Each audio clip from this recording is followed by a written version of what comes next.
اللہ کی قسم میرے نبی کی شادیاں شوق کی شادیاں نہیں تھی. ایک حدیث سناتا ہوں. ما تزوجت وما زوجت الا بوحی من السماء نزل به جبریل. سن لو لوگو، میں نے جہاں شادی کی، میں نے جہاں بیٹی دی، پہلے آسمان سے وحی آئی، جبریل لے کر آئے، پھر میں نے شادی کی. تو یہ شوق کی شادیاں نہیں ہیں، زندگی سکھانے کی شادیاں ہیں. کیونکہ سب سے مشکل رشتہ خامد اور بیوی ہے، سب سے مشکل رشتہ خامد اور بیوی ہے. اس وقت طلاقیں کیوں بڑھ رہی ہیں؟ ایک تو یہ ہماری یہ جو فاسٹ فوڈ ہے، اس نے ہمارے اندر جو ایک نیچرل سسٹم تھا اسے ڈسٹرب کر دیا ہے. تو غصہ بڑھ گیا ہے، برداشت گھٹ گئی ہے، چھوٹی چھوٹی باتوں پہ گھر اجڑ رہے ہیں، گھر اجڑ رہے ہیں. پہلے یورپ میں سنتے تھے، اب یہاں پاکستان آج شادی ہوتی چوتھے دن طلاق ہو رہی ہوتی. میں وہاں بیان کے لیے نکل رہا تھا مانچسٹر، تو میرے ساتھ جو گاڑی چلا رہا تھا، میں نے پوچھا آپ کیا کرتے ہو؟ لاہور کا تھا. کہا جی میں وکیل ہوں. میں نے کہا یہاں کوئی جھوٹے کیس ہوتے ہیں جیسے پاکستان میں؟ کہا جی نہیں، یہاں جھوٹا کیس کوئی نہیں ہوتا، جو بھی ہوتا ہے جینون ہوتا ہے. میں نے کہا یہاں مسلمانوں کے لڑائی جھگڑے آتے ہیں؟ کہا جی ہاں جی آتے ہیں. میں نے کہا سب سے زیادہ کیا جھگڑے آتے ہیں؟ کہا جی سب سے زیادہ طلاق کے آتے ہیں. طلاق طلاق طلاق طلاق. کہ نہیں سیکھا، زندگی برداشت کا نام ہے، برداشت کرنا سیکھا نہیں. میرے نبی نے 11 شادیاں کی، ہر قسم کی عورت کے ساتھ شادی کی. خاندان کے اندر، برادری کے اندر، اور خاندان برادری سے باہر. یہی 3 نسبتیں ہیں. اپنے خاندان میں قریش، تو آپ کی کئی بیگمات قریش، حضرت عائشہ، حضرت حفصہ، حضرت زینب، حضرت ام حبیبہ، یہ سب قریش ہیں. قریش سے باہر حضرت میمونہ، حضرت جویریہ، یہ قریش سے باہر ہے برادری. پھر برادری سے بھی باہر شادی کی یہود، حضرت صفیہ یہودی کی بیٹی ہیں، ان کے ساتھ شادی کی. ہر نسل سے شادی کی. اوپر والے کا نظام ہے. اپنے سے مالدار حضرت خدیجہ، اپنے برابر ام سلمہ، ام حبیبہ، اپنے سے کم فخر میں جویریہ، صفیہ، اپنے سے غربت کے ساتھ نہیں. عمر سے بڑی کے ساتھ شادی کی حضرت خدیجہ. ہم عمر کے ساتھ شادی کی حضرت سودا. عمر سے کم سے شادی کی حضرت عائشہ. بیوہ سے شادی کی حضرت خدیجہ. مطلقہ سے شادی کی حضرت زینب. کماری سے شادی کی حضرت عائشہ. جتنی بھی نسبتیں کسی عورت کی بن سکتی ہیں، ان سب میں اللہ نے آپ کو استعمال کر کے زندگی گزارنے کا طریقہ سکھائے. تیز مزاج کے ساتھ شادی کی حضرت حفصہ رضی اللہ تعالیٰ عنہ. مزاج میں تیزی تھی. حضرت عمر رضی اللہ تعالیٰ عنہ کی بیٹی، مزاج میں شدت تھی، زندگی گزار کے دکھایا.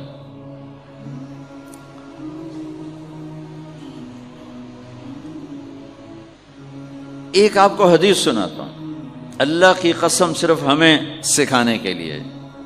جس ہستی نے اللہ کو آنکھوں سے دیکھ لیا ہو، اس کے لیے عورت کیا چیز ہے، دنیا کیا چیز ہے. میرے نبی کا معراج کے بعد دنیا میں واپس آنا سب سے بڑا مجاہدہ اور قربانی ہے. جنت میں اللہ ہمیں نصیب کر، جب اللہ کا دیدار ہوگا تو اس کے بعد اللہ کی قسم جنت والوں کو جنت بھول جائے، عورتوں کو خامد بھول جائیں گے، خامدوں کو بیویاں بھول جائیں گی، اور جنت کی ہر نعمت بھول جائے گی، صرف اللہ کو دیکھنے میں گم ہو جائیں گے. اور میرے نبی اپنی آنکھوں سے اللہ کو دیکھ کر آئے ہیں. ٹھیک ہو. اب ایک حدیث سنو. عائشہ مجھے جب سے پتہ چلا ہے نا کہ تو جنت میں میری بیوی ہے، تو میرے لیے تو مرنا ہی آسان ہو گیا ہے. اللہ اکبر. یا عائش انہ لیہون علی ان اریتک زوجتی فی الجنہ. میرے رب کی قسم، ہمیں آپ کو سمجھانے کے لیے، ہمیں آپ کو بتانے. عائشہ مجھے جب سے پتہ چلا ہے نا کہ تو جنت میں میری بیوی ہے، مجھے تو مرنا اچھا لگنے لگا ہے. مجھے تو مرنا اچھا لگنے لگا ہے کہ تو جنت میں میری بیوی ہے. سبحان اللہ. ادھر اچھا جی جنت بھی یہی لبنی ہیں جی، یہ جنت جا کے بھی یہ نال ہی رہنا ہے، یہاں یہ باتیں سننے کو ملتی۔ اور میرا نبی کہہ رہا ہے عائشہ مجھے پتہ چلا ہے کہ تو جنت میں میری بیوی ہے تو میرے لیے تو مرنا ہی آسان ہو گیا۔ سبحان اللہ، کیا خوبصورت، اللہ کی قسم یہ دلداری تھی۔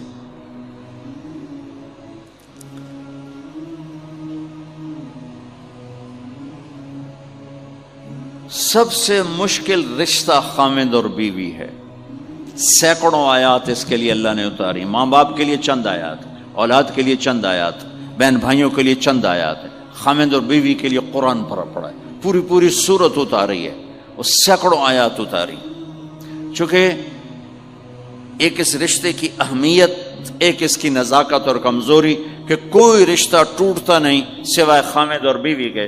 میں ماں کا بیٹا ہوں، باپ کا بیٹا ہوں، اچھا ہوں یا برا ہوں، انہی کا ہوں، میرا نسب میری نافرمانی سے بدل نہیں سکتا، میں اللہ بخش کا بیٹا ہوں، میرا یہ نسب بدل نہیں سکتا، اچھا ہوں یا برا ہوں، اللہ ان کی قبر روشن کرے۔ خامد اور بیوی کا رشتہ ایک بول پہ ٹوٹ جاتا ہے، ایک بول پہ ٹوٹ جاتا ہے، اس لیے اس کو بچانے کے لیے آیات آیات آیات، اور میرے نبی کی شادیاں کہ کس طرح ایک گھر کو لے کے چلتے ہیں، کس طرح ہر مزاج کی عورت کے ساتھ سلوک کرتے ہیں۔ انما انا رسول ربک، میں انسان نہیں فرشتہ ہوں، میرے پاس کیا لینے آئے ہو؟ لأہب لک غلاما زکیا، تجھے اللہ بیٹا دینے والا ہے، میں اس کے لیے آیا ہوں۔ انا یکون لی غلام، پاگل ہو مجھے بیٹا ہوگا؟ لم یمسسنی بشر، میری تو شادی نہیں، ولم اک بغیہ، اور میں غلط کردار عورت نہیں، بد کردار عورت نہیں۔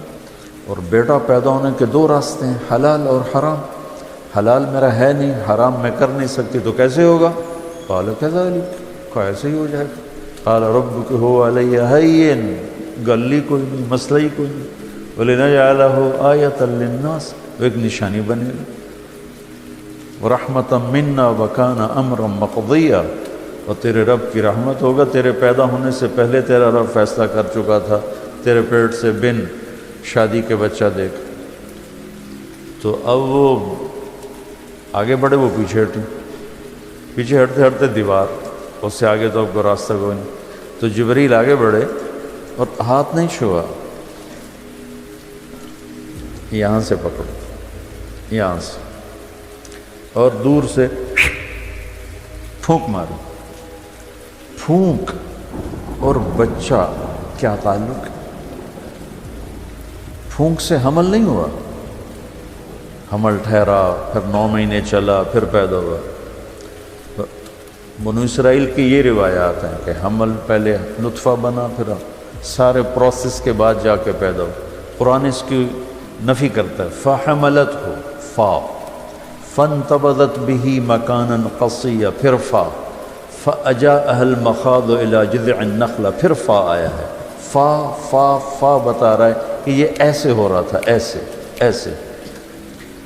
9 مہینے اپنے حمل کو چھپاتی کیسے؟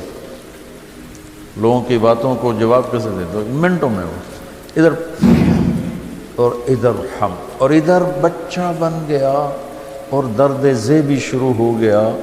فَحَمَلَتْهُ فَانْتَبَذَتْ بِهِ فَأَجَاءَهَا الْمَخَاضُ، تو دیکھو تینوں جگہ فا کا لفظ آتا ہے جو فوری ہونے پر دلالت کرتا ہے۔ تمہاری ہمارا سارا علم ہی اللہ نے فیل کر دیا۔ اب بچہ پیدا ہوا، یا لیتنی مت قبل ھذا وکنت نسیا منسیا۔ تو اللہ جب چاہے انسانی علم کو زیر و زبر کر دے، اور اللہ کا علم کیا ہے؟ وَتَمَّتْ كَلِمَةُ رَبِّكَ صِدْقًا وَعَدْلًا۔ سبحان، ایسے ہتھوڑا مارا اللہ تعالیٰ۔ ہم آج کچھ بات کرتے ہیں، کل ہمیں پتہ چلتا ہے کہ نہیں یہ تو ہم ٹھیک نہیں کہہ رہے تھے، اب تو اصل بات تو یہ ہے، پھر ہم اس سے رجوع کرتے ہیں۔ دنیا کے ہر بڑے سے بڑے علامہ کا رجوع آپ کو ملے گا، جو اہل حق ہیں، جو اہل اللہ ہیں، اہل حق ہیں، اپنی غلطی کو تسلیم کرتے ہیں۔ تو آج کچھ ہے کل کچھ ہے، آج کچھ ہے کل آج یہ تحقیق ہے، کل یہ تحقیق ہے، آج اس طرح ہے کل اس طرح، یہ تو سارے علم کی دنیا میں ہوتا رہتا ہے۔ تو میرے رب نے کہا تمت کلمت ربک صدقا وعدلا لا مبدل لکلماتہ، تیرے رب کے بول پورے ہو گئے۔ بول کی، کلام کی خوبصورتی دو چیزوں سے ہے، سچا ہو، سچائی ہو، اور تول کے ہو، نہ یوں ہو نہ یوں ہو، نہ ایسے ہو نہ ایسے ہو، ایسے ہو سیدھا اعتدال والا۔ تو اللہ نے کہا تمت، پورا ہو گیا، کلمت ربک، پھر آگے لا مبدل لکلمات، کوئی نہیں اس کو بدل سکتا، اس قرآن کے زیر زبر کو بھی کوئی نہیں بدل سکتا۔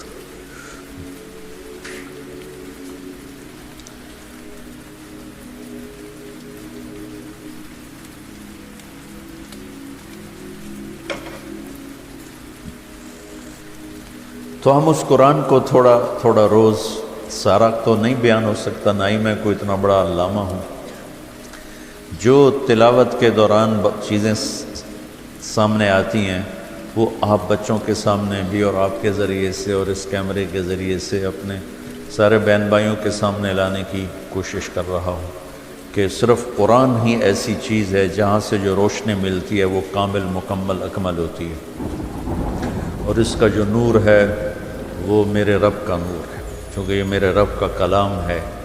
اس پر امام احمد بن حنبل نے کتنے کوڑے کھائے، کتنی مشقتیں برداشت کی۔ تو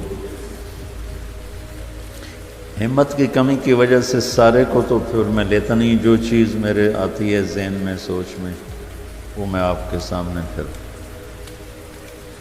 کل میں نے دوسرے پارے سے امت پنے کی بات کی تھی۔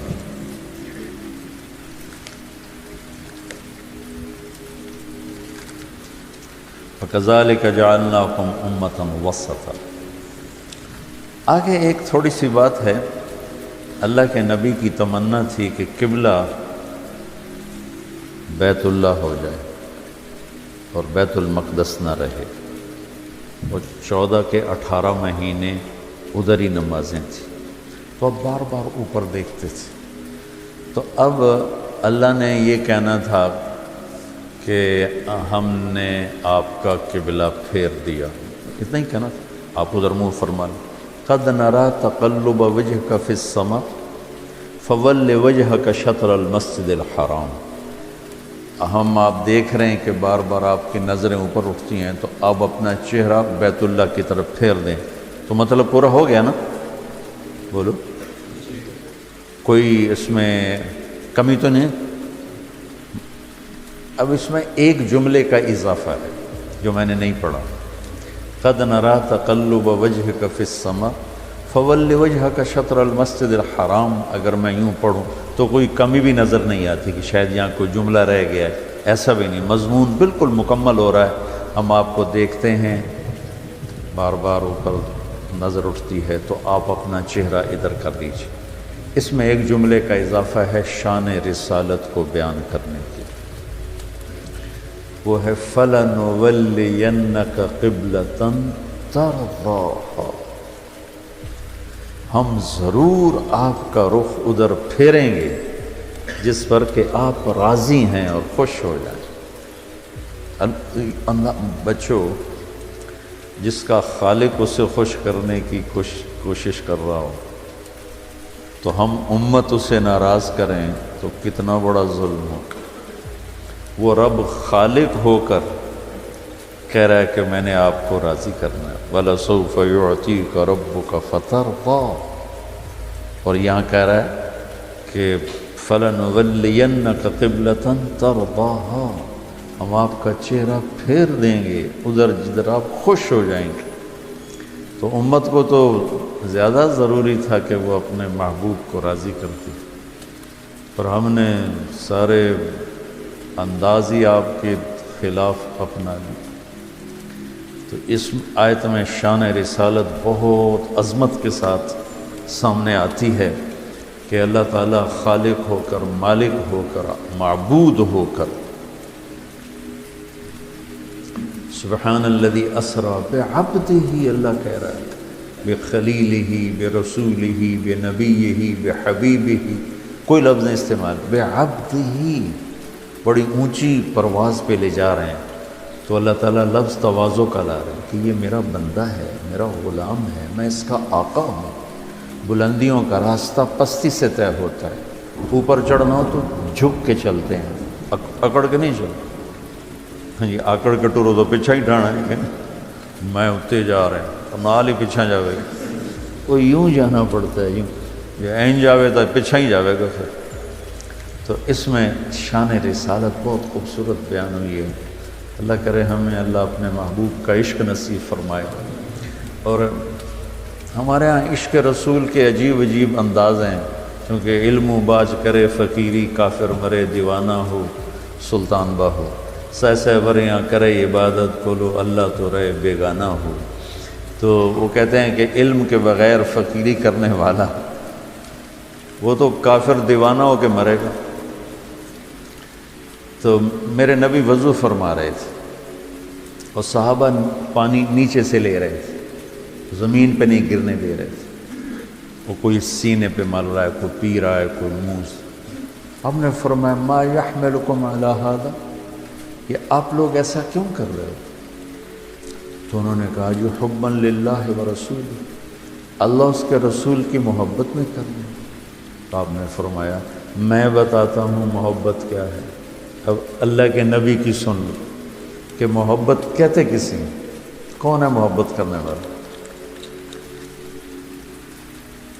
آپ نے فرمایا من سرہ ان یحب اللہ ورسولہ ویحبہ اللہ ورسولہ، اگر تم اپنی محبت کو پاس کرانا چاہتے ہو اللہ اور اللہ کے رسول کے دربار میں، اور یہ چاہتے ہو کہ اللہ اس کا رسول بھی تم سے پیار کریں اور تمہاری محبت بھی وہاں قبول ہو جائے، تو پھر کیا کرنا ہوگا؟ کہ فَلْيَصْدُقِ الْحَدِيثَ إِذَا حَدَّثَ، ہمیشہ سچ بولنا ہوگا، جھوٹ نہیں بولنا، سچ بولنا ہوگا، جھوٹ نہیں بولنا، سچ بولنا ہوگا، جھوٹ نہیں۔ پاکستان میں کتنے سچ بولتے ہیں؟ تم علماء کے ٹائٹل لے کر جھوٹ بول کے چھٹی لیتے ہو، اور جو 8 سال پڑھتے ہو تم جھوٹ بول کے چھٹی لیتے ہو کہ ایسے چھٹی نہیں ملے گی، کسی کو بیمار کرتے ہو، کسی کا جنازہ بناتے ہو۔ یہ بازار میں چلے جاؤ فیصل آباد کے، کتنے سچے تاجر بیٹھے ہیں، سارا دن جوتیاں چٹخا چٹخا، تمہارا جوتا ٹوٹے گا، پاؤں میں چھالے پڑیں گے، سچا نہیں کوئی ملے گا، سب جھوٹ بولنے والے۔ تو پہلے ہی نشانی میں پورا پاکستان فیل ہو گیا۔ میں یہ نہیں کہتا کہ سچے نہیں، اللہ کے فضل سے ہیں، لیکن وہ اتنے تھوڑے ہیں کہ اب انہیں ڈھونڈ چراغ رخ زیبا لے کر، وہ چراغ رخ زیبا سے بھی نظر نہیں آتا۔ دوسری نشانی عشق رسول کی نشانی کیا ہے؟ سچائی، اور کہنے والے کون ہیں؟ خود میرے نبی۔ فَلْيُؤَدِّ الْأَمَانَةَ إِذَا تُؤْمِنَ، دوسری نشانی کیا ہے عشق رسول کی؟ کہ وہ کسی کو دھوکہ نہیں دے گا، کسی کو دھوکہ نہیں دے گا، کسی کو دھوکہ نہیں دے گا۔ دیکھو ہماری ساری تجارت دھوکے بازی بن گئی، پوری تجارت، پورے ہمارے دفاتر فراڈ اور دھوکے سے بھرے پڑے۔ تو عشق رسول تو میرے نبی نے جو پیمانہ بتایا ہے اس پر تو کوئی نظر ہی نہیں آ رہا۔ دوسری نشانی ارشاد فرمائی دھوکہ نہیں دے گا، امانت میں خیانت نہیں کرے گا، اور تیسری نشانی بتائی فَلْيُحْسِنْ جِوَارَ مَنْ جَاوَرَهُ، کہ وہ اپنے پڑوسی کے ساتھ اچھا سلوک کرے گا، چاہے پڑوسی کیسا ہی کیوں نہ ہو۔ یہ نہیں کہا کہ نیک پڑوسی، مسلمان پڑوسی،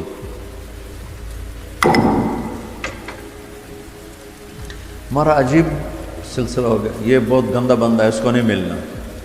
تو انبیاء کس لیے آتے تھے؟ نبی کس لیے آتے تھے؟ تو میرے نبی نے فرمایا کہ تیسری نشانی عشق رسول کی یہ ہے کہ سچ بولنا. تو اس میں قد نرى تقلب وجهك في السماء فلنولينك قبلة ترضاها فول وجهك شطر المسجد الحرام وحيثما كنتم فولوا وجوهكم شطرا. یہ وہ مسجد قبلتین ہے. عجب واقعہ ہے، اللہ کی طرف سے امتحان بھی تھا کہ عین نماز میں آیت اتری بھی، چلو نماز سے پہلے اتر جاتی. آپ وہاں گئے ہوئے تھے، برا بن معرور بہت بڑے صحابی ہیں، یہ کبھی ہجرت کا سفر سنایا تو اس میں ان کا بڑا کردار ہے، برا بن معرور. تو ان کی والدہ بیمار تھیں، ان کو پوچھنے کے لیے آپ تشریف لے گئے. تو انہوں نے کہا یا رسول اللہ آپ کو کھانا کھلائے بغیر نہیں جانے دیں. تو آپ نے کہا ٹھیک ہے. تو انہوں نے کھانا تیار کیا. تو اس میں آپ کو وہاں دیر تک بیٹھنا پڑا. ہماری طرف پریشر کوکر تو نہیں تھے نا. تو نماز کا وقت ہو گیا، عصر کی نماز تھی، غالباً کھانے سے فارغ ہو کر عصر کی نماز اول وقت والی. تو دوسری رکعت اتحیات میں آپ تھے تو یہ آیت اتری. جب آپ تیسری رکعت کے لیے کھڑے ہو رہے تھے اس وقت یہ آیت اتری. اللہ اس کے رسول دونوں کیا چاہتے ہیں یہ وہ اللہ جانے، اللہ کا رسول جانے. بھئی صرف 5 منٹ پہلے آ جاتی یہ آیت تو سارے اہتمام سے ادھر منہ کر لیتے. یا چلو 15 منٹ بعد آتی یہ آیت تو مغرب کی نماز میں سارے بیک وقت ہو جاتے. آپ ادھر منہ کر کے نماز پڑھا رہے ہیں اور تیسری رکعت میں کھڑے ہوئے تو ایک دم مڑے اور مجمع کو چیرتے ہوئے نمازیوں میں افراتفری مچ گئی. یہ کیا ہوگا، یہ کیا ہوگا؟ تو آپ نے ادھر والی دیوار کے ساتھ جا کے کھڑے ہو گئے. اور صحابہ کے بھی ایمان کا امتحان تھا کہ کتنا نبی کی بات پہ لبے. سب نے یوں منہ موڑا ایک دم، کسی نے نماز نہیں توڑی. یہ کیا ہوگا، یہ کیا ہوگا؟ ورنہ ایسے موقع پر آدمی نماز توڑ دے. کیا ہوا؟ ایک دم سب ایسے ہوئے اور آپ کے پیچھے باقی 2 رکعت نماز ادا کی. اس کو مسجد قبلتین کہتے ہیں، جو اب بھی موجود ہے. اب حکومت نے بہت خوبصورت بنا دی، بہت بڑی بنا دی. تو اللہ کے نبی کو اتنی جلدی تھی کہ آپ نے باقی 2 رکعت میں انتظار نہیں کیا کہ چلو یہ تو بھی ادھر ہی پڑھا دوں اور مغرب کی وہاں سے شروع کروں گا. فوراً اس سے ایک یہ بات نکلتی ہے کہ جب اللہ کا امر آئے تو اپنے سستی کی وجہ سے اس میں دیر نہیں کرنی چاہیے.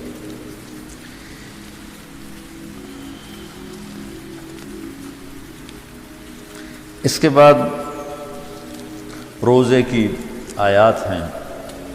یا ایھا الذین آمنوا کتب علیکم الصیام کما کتب علی الذین من قبلکم لعلکم تتقون ایاما معدودات.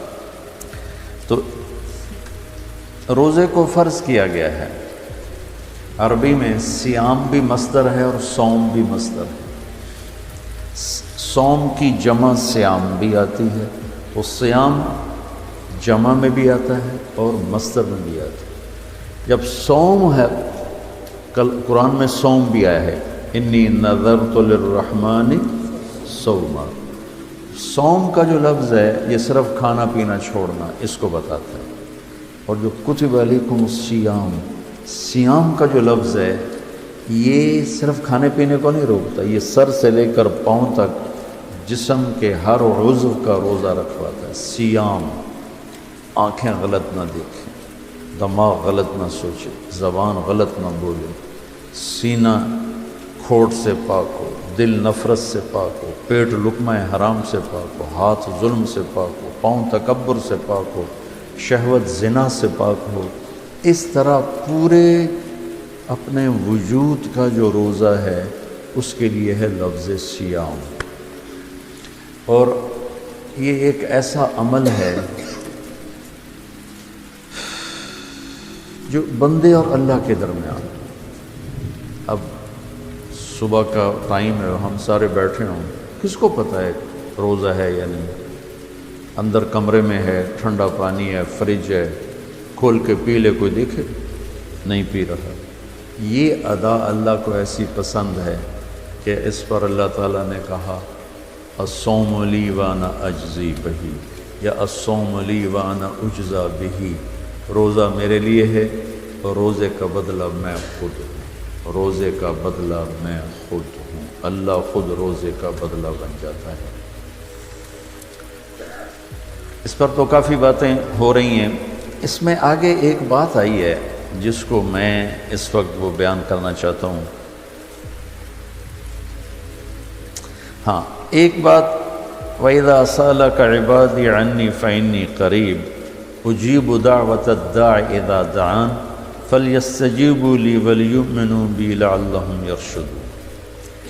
یہ آیت بڑی زبردست ہے اللہ کی رحمت کو بتانے کے لیے۔ ساڑی تا جی سندا ہی کوئی نہیں، یہ عام لوگ، جی ساڑی تا رب سندا ہی کوئی، اور جو بیچارے ان پڑھ لوگ، پیر سائیں تہاڈی رب موڑ نہیں سکتا، ساڑی سندا کوئی نہیں، یہ اس سے بھی آگے چلے جاتے۔ او بھائی اللہ بڑا بے نیاز ہے، جس کی چاہے موڑ دے، جس کی چاہے سن لے، لیکن رب سب کی سنتا ہے، یہ یہاں بتانا ہے۔ وَإِذَا، ان نہیں،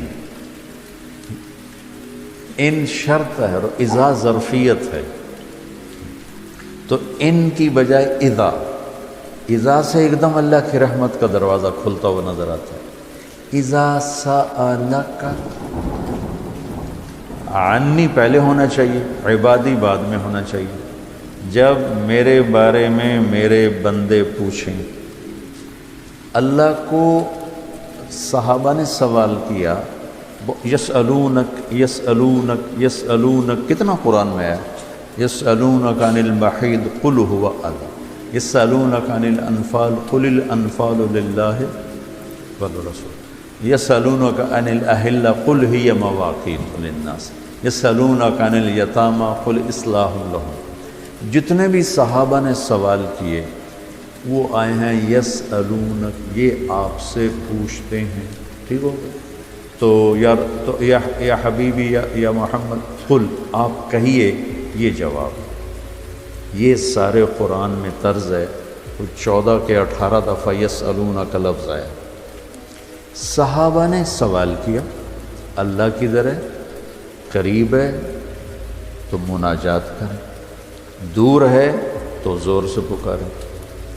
تو اس پر آیت یوں اترنی چاہیے تھی، یسألونک عنی، جیسے باقی آ رہا ہے سارے سوالوں کا جو لفظ آیا ہے یسألون، آپ سے پوچھتے ہیں، تو یہاں بھی ہونا چاہیے تھا آپ سے پوچھتے ہیں، عنی میرے بارے میں، قل تو آپ کہیے، ہوا قریب، کہ وہ تمہارے قریب ہے۔ یہ میری بات سمجھ میں آئی؟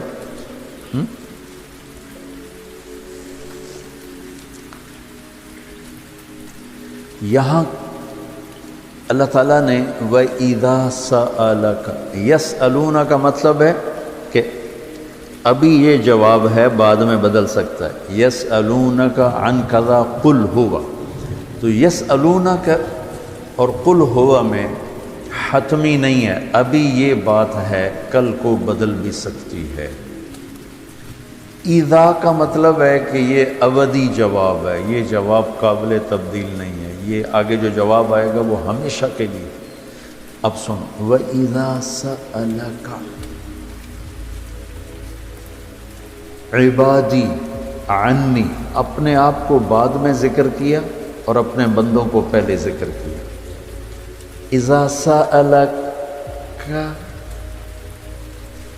الناس المؤمنون، یہ آ سکتا ہے نا، العباد، اذا سألک العباد، کیا کہا عبادی، اللہ کو یہ سوال اتنا پسند آیا، اللہ کہ تم تو ہو ہی میرے بندے، میرے بارے میں اپنے آپ کو بعد میں ذکر کیا اور عبادی کو پہلے ذکر کیا۔ اب میں ایک مثال دیتا ہوں آگے، جو فَإِنِّي قریب، میں پوچھتا ہوں مولوی شاہد صاحب سے کہ مولوی عدنان کدھر ہیں؟ تو مولوی شاہد صاحب کے ذمہ ہے جواب دینا کہ جی یہ بیٹھے ہیں، ٹھیک ہے نا؟ میں پوچھتا ہوں مولوی شاہد مولوی عدنان کدھر ہیں؟ مولوی شاہد کے جواب دینے سے پہلے مولوی عدنان جی میں ہوں کوئی فرق ہوگا؟ مجھے سمجھ میں نہیں آ رہا، شیخ رمزی واضح کرے تو کرے، مجھے سمجھ میں نہیں آ رہا کہ میں اس کو واضح کیسے کروں کہ اللہ کے نبی سے صحابہ پوچھ رہے ہیں رب کے بارے میں بتائیں، تو اللہ تعالیٰ اس کو یوں لا کر کہتا ہے کہ یہ آپ سے میرے بارے میں پوچھیں تو میرے نبی آپ ہٹ جائیں، میں جواب دیتا ہوں، میں ہوں، تمہارے ساتھ ہوں، تمہارے پاس ہوں، شہرک سے زیادہ قریب ہوں، تمہارے ساتھ ہوں، تو کیسے کہتے ہو کہ میں تمہاری سنتا نہیں؟ اجیب دعوت الداع، دعا بار بار پکارنا، اور دعوتاً ایک دفعہ پکارنا۔ اللہ اس آیت میں کہہ رہا ہے کہ جو زندگی میں جس نے مجھے کبھی ایک دفعہ بھی پکارا ہو میں اس کی دعا پر بھی لبیک کہتا ہوں۔ یہ نہیں کہ میں نہیں میں سنتا ہوں، تم سنانے والے بنو، ہم تو مائل بکرم ہیں، کوئی سائل ہی نہیں، راہ دکھلائیں کسے راہ رو منزل ہی نہیں، کوئی مانگنے والے تو بنو۔ اور میں قربان جاؤں، اس نے مانگنے کے لیے تقوی نہیں مانگا، کتنی عجیب بات۔ اللہ کو پتہ ہے ہر آدمی تو تقوی والا نہیں ہو سکتا، نہیں، اور ہر آدمی علامہ بھی نہیں ہو سکتا، تہجد گزار بھی نہیں ہو سکتا، نمازی بھی نہیں ہو سکتا۔ ایک کام ہر آدمی کر سکتا، اللہ نے وہ لگا دے، مسلمان ہونا بھی نہیں لگایا، مسلمان ہونا، ہندوؤں کو کوئی اور رب دے گا، ہندو تو اللہ ہی دے گا۔ تو میں قربان جاؤں، کہتا امن یجیب المضطر اذا دعا، بس مجھے آنسو بہا کے دکھا دے، پھر تو ہندو ہے، سکھ ہے، مسلم ہے، عیسائی ہے، آ جاؤں گا، آ جاؤں گا۔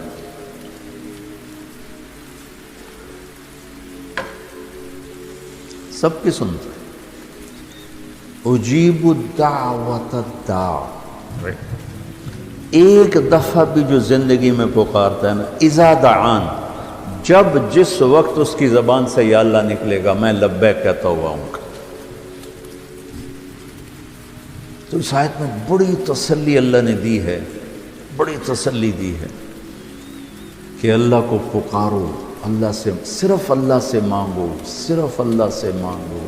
وَإِذَا سَأَلْتَ فَاسْأَلِ اللَّهِ وَإِذَا اسْتَعَنْتَ فَاسْتَعِنْ بِاللَّهِ، مخلوق سے مت مانگو، پکارنا ہے تو صرف اللہ کو پکارو۔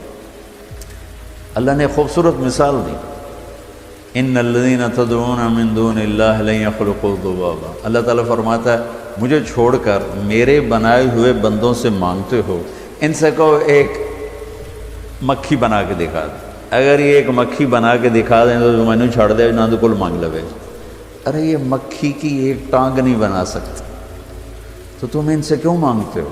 ان سے مانگو، اس سے مانگو جس نے انہیں بنایا۔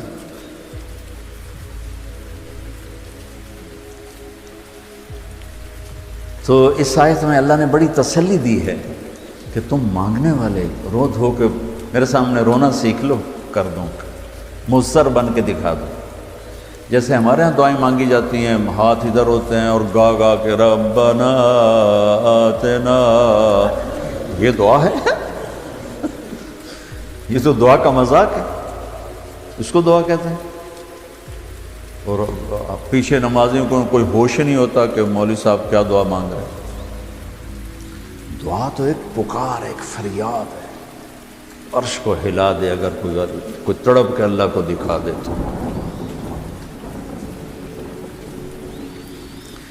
تو اس کے بعد ایک بڑی خوبصورت بات آئی ہے، وہ بتانا چاہتا ہوں۔ احل لکم لیلۃ الصیام الرفث الی نسائکم ہن لباس لکم وانتم لباس لہن، بس یہ بتانا چاہتا ہوں۔ اتنی بڑی خیرتا ہے، اتنی بڑی سبحان اللہ،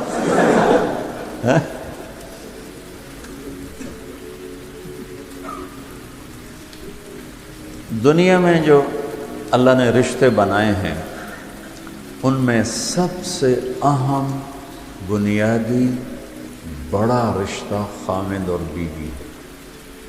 میں یہ کہاں سے بات کرتا ہوں؟ پڑھی ہوئی بات نہیں میری، قرآن سے استنباط ہے اس طرح پر کہ والدین کے لیے چند آیات، بچوں کے لیے چند آیات، بہن بھائیوں کے لیے چند آیات، وراثت کے لیے 2 رکوع، اس میں سب کا ہی ذکر ہے، اور خامد اور بیوی کے لیے سینکڑوں آیات۔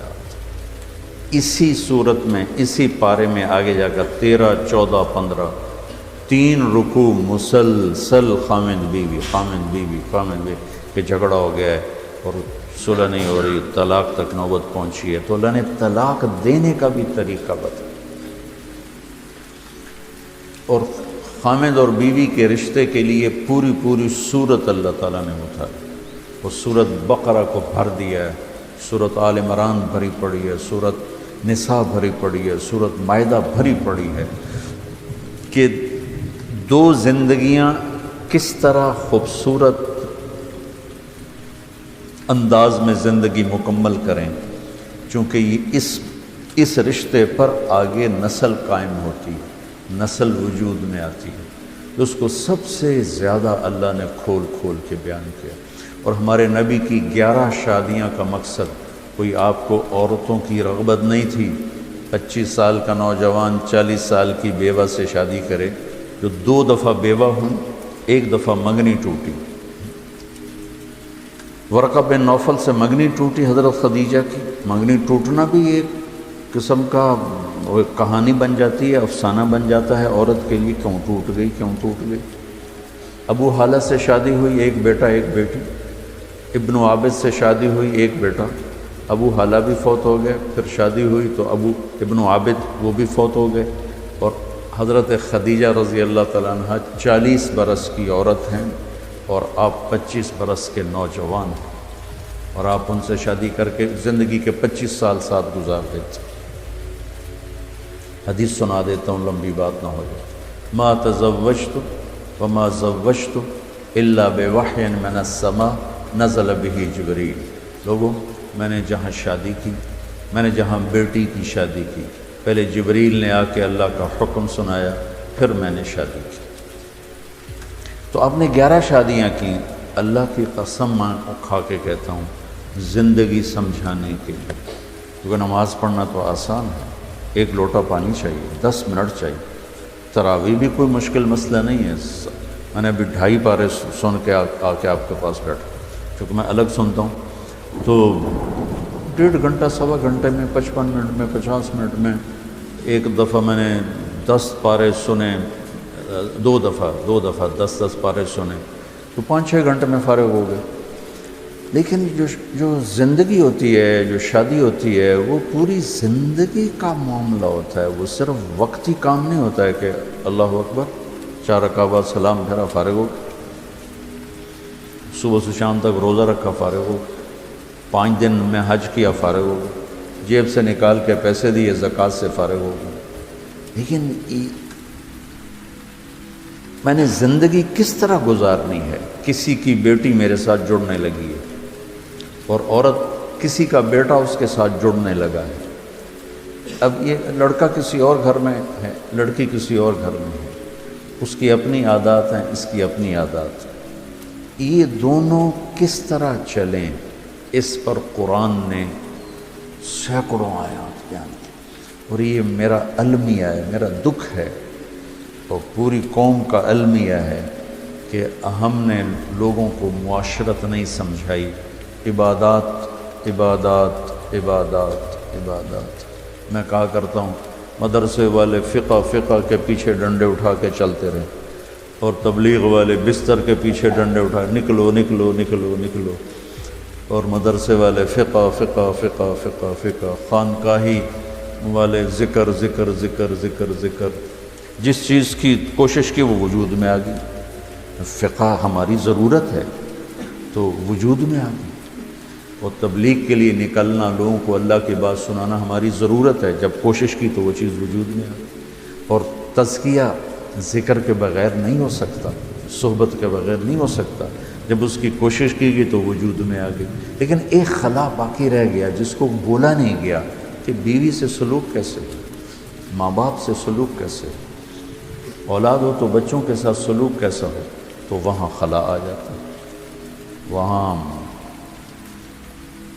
وہ بالکل ایسے ہو جاتا ہے جیسے اس کو پتہ کیوں نہیں ہو، جہالت کی زندگی جو اتر آتا ہے.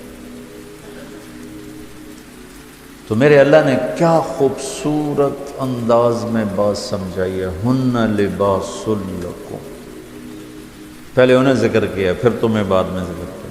وانتم لباس لہن، پہلے ان کو لائے ہیں بعد میں تمہیں لائے، پہلے عورت کو لائے ہیں پھر مرد کو لائے ہیں.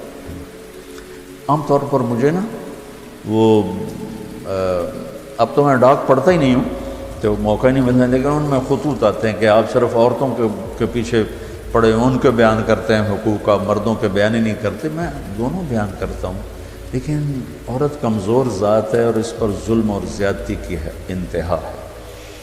اور میں جو مسائل سنتا ہوں، آج ہی ایک بچی کا رونا ابھی تک میرے کانوں میں گونج رہا ہے، ابھی تک اس بچی کا رونا میرے کانوں میں گونج رہا ہے. کہاں سے وہ، میں تو اپنا نمبر ہر 4 مہینے بعد بدل لیتا ہوں کہ میں کتنے دکھڑے سنوں. اور ان دکھوں کا میرے پاس علاج کیا ہے کہ خامن بدتمیز ہے، مارتا ہے، شادی کر کے بھی زنا کرتا ہے، تو میں اس کا علاج کیا کروں؟ وہ میرے سامنے روتی ہیں، چیختی ہیں، چلاتی ہیں. تو 100 کیس جب میں سنتا ہوں تو اس میں 95 ہوتے ہیں جو لڑکا اس کے والدین کی زیادتی نہیں ہوتی، ظلم ہوتا ہے، اور 5 ایسے ہوتے ہیں جس میں لڑکی اور اس کے والدین کی زیادتی اور ظلم ہوتا ہے. تو جو چیز زیادہ ہو رہی پھر اس کو میں زیادہ بیان کرتا ہوں. میں اسی معاشرے میں پروان چڑھوں، میں کون سا کوئی ہوائی مخلوق ہوں کہ میں کسی اور سیارے سے آ گیا اور مجھے پتہ کوئی نہیں. یہی میں نے اپنے گھروں میں دیکھا، ہم چھوٹے چھوٹے تھے تو ہمارے جو بزرگ تھے وہ دیرے میں بڑے مہمان نواز، بڑے خلیق، اور ایک اور ہی شخصیت ہوتے تھے. جو ہی وہ گھروں میں آتے تھے تو وہ اتنے شدید ہو جاتے تھے. ہم چھوٹی عمریں تھیں ہماری، تو ہم دیکھتے تھے ہماری بیچاری جو کوئی ماسیاں، کوئی مائیں، کوئی چاچیاں، کوئی تائیاں، وہ کس طرح ذلیل ہوتی تھی ہمارے بزرگوں کے ہاتھوں. یہ پورے ملک کی معاشرت، اس میں عالم غیر عالم کوئی فرق نہیں، نمازی بے نمازی کا کوئی فرق نہیں. یہ جو جوائنٹ فیملی سسٹم ہے یہ کسی زمانے میں بہت اچھا تھا. اب یہ مصیبت ہے، بہت بڑی مصیبت، کہ کوئی کسی کے حقوق کی رعایت نہیں کرتا، ٹانگ اڑانا اپنا فرض سمجھتا. جیسے کہتے ہیں نا لوچ تلنا، لوچ تلنا، یہ لوچ تلے ہی تلے، اس تو بغیر وہ رہ نہیں سکتے.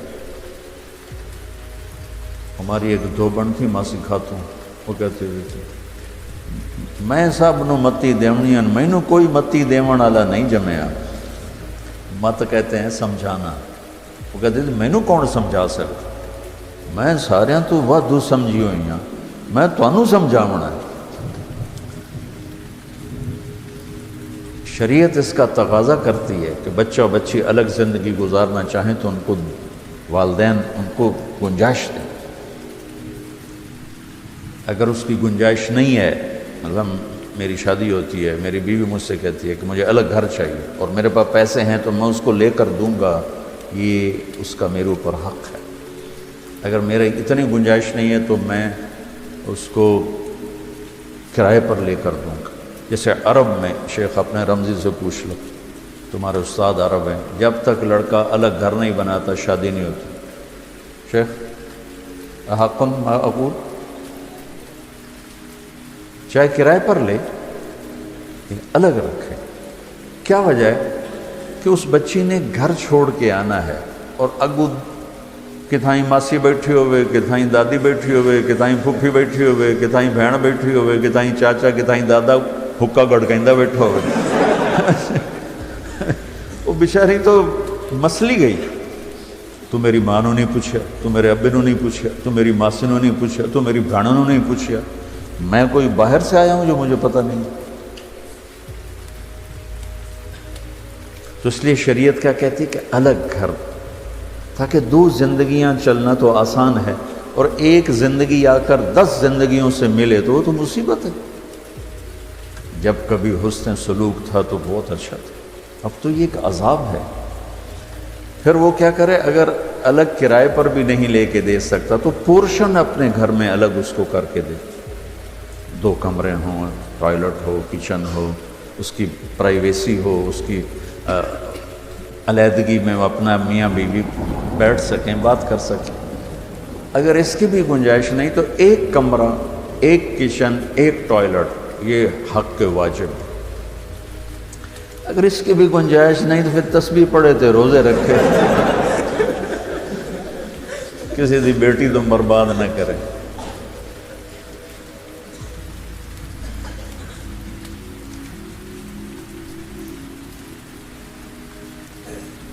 میرے نبی نے فرمایا تزینوا لنسائکم، اپنی بیویوں کے لیے زیب و زینت اختیار کرو۔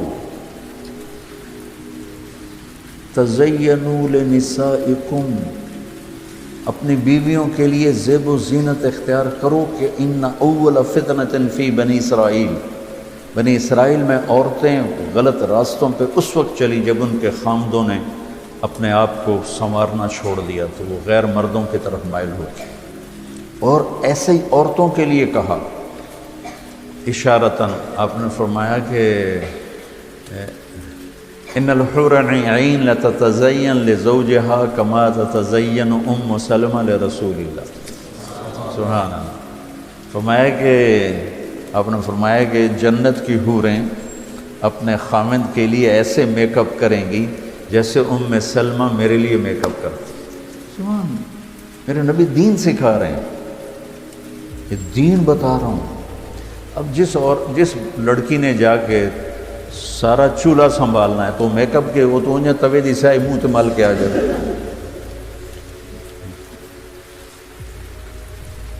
یہاں سے ہمارے جاننے والوں کی بچی انگلینڈ، چونکہ یہیں کے لوگ وہاں گئے ہوئے ہیں، تو وہ معاشرت ان کی وہی ہے، وہی دیسی پنا، وہی لڑائی جھگڑے۔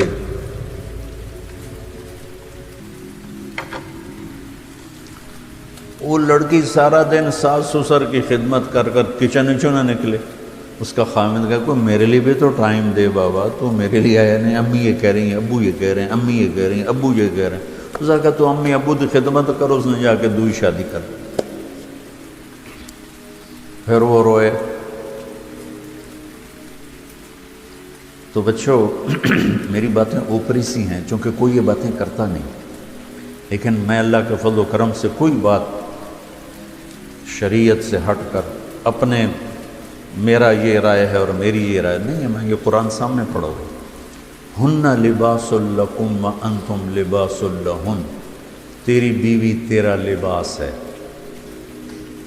اور اللہ اسے کہہ رہا ہے تیرا خامن تیرا لباس ہے۔ اب اسی سے ایک بات سمجھو، جو میں نے کہا کہ یہ جوائنٹ فیملی سسٹم میں اگر رہنا ہے تو پھر اللہ یہ ہاتھ جوڑتا ہوں والدین کو کہ بچوں کی زندگی میں دخل نہ دے، بیٹھی کیویں، اٹھیندی کیویں، ٹردی، یعنی میں تمہیں پہلے، یعنی اللہ کا فضل ہے، ہمارا خاندانی پس منظر ہے، اللہ تعالیٰ نے ہم نے آنکھ کھولی تو نوکروں کو، نوکرانیوں کو گھر میں بھرمار دیکھے۔ میری شادی ہوئی، ٹھیک ہے، تو اب گھر میں جرگا بیٹھا ہوا، میری ماں وہ صرف کچن کنٹرول کرتی تھیں بھی کیا پک رہا ہے، کیا ہو رہا ہے، بس یہ نہیں کہ وہ اٹھ کے ہانڈی بنا رہی ہے اور روٹیاں پکا رہی ہے۔ کبھی شوقیہ اپنا شوق آ جائے تو ٹھیک ہے، ورنہ کچن میں نوکر ہیں، نوکرانیاں ہیں جو کام کرتے ہیں۔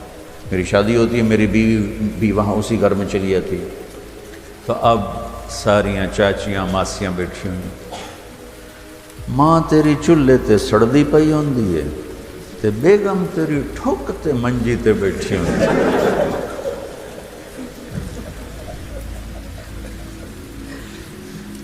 مجھے غصہ بھی آیا اور ہنسی بھی. میں کہ میری ماں کدا سڑی ہے چولہے تے, مینوں سے جمے ہے, میں اودی گود وچ پلیا, کدا سڑی ہے چولہے تے میری ماں. میں کہتا ماسی میرا ہماری نوکرانی تھی چکن ماسی میرا, میں کہتا ماسی میرا سڑدی پئی ہوندی ہے, ماں میری تو ایویں خالی اتھے چہل قدمی کر دی ہے. یہ معاشرت کہ سب کچھ ہوتے ہوئے, نوکر نوکرانیوں کے ہوتے ہوئے نہیں برداشت ہو رہا کہ یہ طارق جمیل کی بیوی کمرے میں بیٹھی کیوں. میں بھی اسی معاشرت میں پروان چڑھا. اچھا آپ سنو, اللہ کہہ رہا ہے تمہارا لباس ہے تیری بیوی. یہ بتاؤ میرے اور میرے لباس کے درمیان کوئی حائل ہے؟ میرے اور میرے لباس کے درمیان کوئی دوسری چیز ہے؟ تو اس لباس کے لفظ میں اللہ کہہ رہا ہے کہ تیرے اور تیری بیوی کے درمیان کوئی دوسرا داخل نہیں ہونا چاہیے.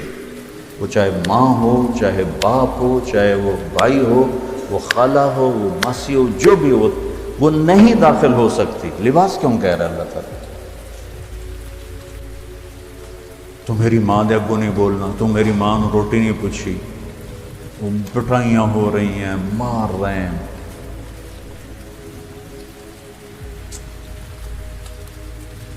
دوسری طرف بھی ہے کہ جانے والی ایسی بدتمیز بد زبان ہوتی ہے اور اس کے والدین اتنے بے وقوف ہوتے ہیں کہ شادی کے بعد بھی لڑکی کو اپنے کنٹرول میں رکھنے والے والدین اپنی بیٹیوں کے گھر برباد کر دیتے.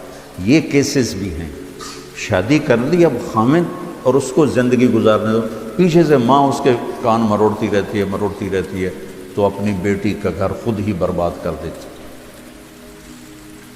عربی میں ساس کا ترجمہ ہی کوئی نہیں. ساس کیا ترجمہ ہے؟ کیوں شیخ کوئی لفظ ہے؟ کوئی لفظ ہے عربی میں, حالانکہ عربی کیسی زبان ہے کہ ایک ایک معنی کے لیے سینکڑوں الفاظ, شیر کے لیے 800 الفاظ, تلوار کے لیے 80 الفاظ ہیں, شراب کے لیے 100 الفاظ ہیں. ساس کے لیے بھی تو کوئی لفظ ہوتا ہے, سسر کا تو کوئی لفظ ہوتا. کیا ہے؟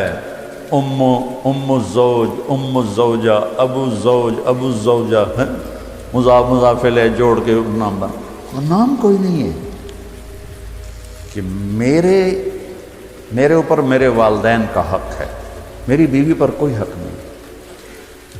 میرا میری بیوی پر حق ہے, میرے والدین کا میری بیوی پر کوئی حق نہیں کہ وہ اسے چلائیں. ہمارے دیس میں یہ ہو رہا ہے کہ سسرال والے اس بچی کو جینا حرام کر دیتے ہیں. اور لباس کا لفظ بتا رہا ہے کہ خامند اور بیوی کے درمیان کسی کو حائل ہونے کی اجازت نہیں. کوئی چیز یہاں آ جائے تو کتنی وہ بے چینی سے ہونے لگتی ہے. ہن لباس, تمہارا لباس ہے, تو تمہارے اور لباس کے درمیان کوئی چیز حائل نہیں ہونی چاہیے.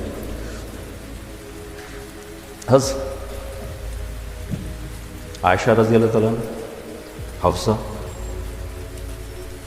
سودا اور ام سلمہ, یہ ایک گروپ تھا اور باقی 5 دوسرا گروپ تھا, امہات المومنین. تو ان کی سردار تھیں حضرت زینب بنت جہش. تو انہوں نے حضرت فاطمہ کو تیار کیا کہ آپ جا کر بات کریں عائشہ سے, اللہ کے نبی سے عائشہ کے بارے میں انصاف نہیں ہو رہا. تو سوکن پنے میں وہ کہہ رہی ہیں اللہ کے نبی تو پاک ہستی ہیں, انصاف نہیں کریں گے تو کیا کریں گے. لیکن سوکن پنا ایک کمزوری ہے. سوکن میں نے پہلے بھی شاید بتایا تھا لیکن سن لو, بہت نے نہیں سنا ہوگا. کن کہتے ہیں وہ لوہار جب وہ چھری کو تیز کر رہا ہوتا ہے تو اس میں سے چنگاریاں نکلتی ہیں. دیکھیے کہ وہ چنگاری جو ہوتی ہے نا, اس میں ایک ذرہ ہوتا ہے لوہے کا نوکیلا, وہ جا کے آنکھوں میں لگ جائے نا تو اسے کن کہتے ہیں. وہ ایک لگ جائے نا تو آدمی تڑپ جاتا ہے. تو دوسری بیوی ہے ایسے جیسے 100 نوکیلے لوہے کے ذرے تو اسے چین کہاں سے آئے 100 کن. تو حضرت فاطمہ آ گئیں، اللہ کے نبی اس کو حضرت عائشہ کے ساتھ ہی بیٹھے ہوئے تھے۔ یا رسول اللہ، آپ کی بیگمات بنت ابی بکر کے بارے میں کچھ کہنا چاہتے ہیں۔ بنت ابی بکر میں بھی طنز چھپا ہوا ہے، بنت ابی بکر کے بارے میں کچھ کہنا چاہتے ہیں۔ تو آپ نے یہ نہیں پوچھا کیا کہنا چاہتے ہیں، آپ نے فرمایا بیٹی کیا تجھے یہ پسند نہیں ہے جس سے تیرا باپ پیار کرے تو بھی اس سے پیار کر؟ کہا جی، کہا میں عائشہ سے پیار کرتا ہوں۔ بہت اچھا۔ فاطمہ میرے جگر کا ٹکڑا ہے، یہ میرے نبی کی حدیث ہے، جس نے اسے دکھ دیا مجھے دکھ دیا، اسے خوش کیا مجھے خوش کیا، ٹھیک۔ فاطمہ میری بیٹی جنت کی عورتوں کی سردار ہے، خاوند بیوی کے رشتے میں حائل نہیں ہونے دیا۔ ہن لباس، لباس میں کسی چیز کو ڈالو گے خود دکھی ہو، خود تکلیف اٹھاؤ گی۔ بیوی کسی اور کو ڈالے گی تو برباد ہو جائے گی، خامند کسی اور کو ڈالے گا اپنا گھر برباد کر بیٹھے گا۔ ہمارے پشتوں میں کیا کہتے ہیں ساس کو؟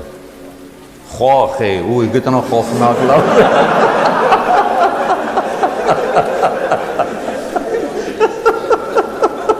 خوف ہے، وہ منہ بھی عجب ہو جاتا ہے، خوف ہے۔ استغفر اللہ، یہ پشتو بھی عجب ہے بھائی۔ نہیں، ویسے پشتو نے انصاف کیا ہے کہ جیسا خوفناک کردار ہے ویسا ہی نام خوف ہے۔ تو بچوں، ابھی اس پر مزید کل بات کریں گے، 1 گھنٹہ ہو گیا بھائی، اتنا ہی کافی ہے۔ یہ بہت خوبصورت رشتہ ہے اور یہ بڑا مظلوم رشتہ ہے اس وقت۔ اللہ کرے ہم اس رشتے کو پانی دینے والے بنیں۔ چلو بس، اللہم لک الحمد کما انت اہلہ، وصلی علی محمد کما انت اہلہ، وفعل بنا ما انت اہلہ، انک اہل التقوی و اہل المغفرہ۔ میرے مولا، یہ تیری کتاب ہمارے سامنے ہے، ہم اس کے طلبکار ہیں، اس کا ہمیں نور نصیب فرما۔ یہ ھدی للمتقین ہے، ہمیں تقوی نصیب فرما، اور پھر ہمیں اس سے روشنی، نور، ہدایت نصیب فرما۔ یا اللہ، پوری امت کے روزے قبول فرما، پوری امت کے طواف اور جو وہاں عمرے کر رہے ہیں ان کے عمرے قبول فرما۔ مسجدوں میں تیرا قرآن سنایا جا رہا ہے وہ قبول فرما۔ تیرے قرآن کو بہت سی جگہ پہ بیان کیا جا رہا ہے، مستورات میں بھی، مردوں میں بھی، اپنے فضل سے قبول فرما، اور ہماری بھی یہ چھوٹی سی مجلس کو اپنی رضا کا ذریعہ بنا۔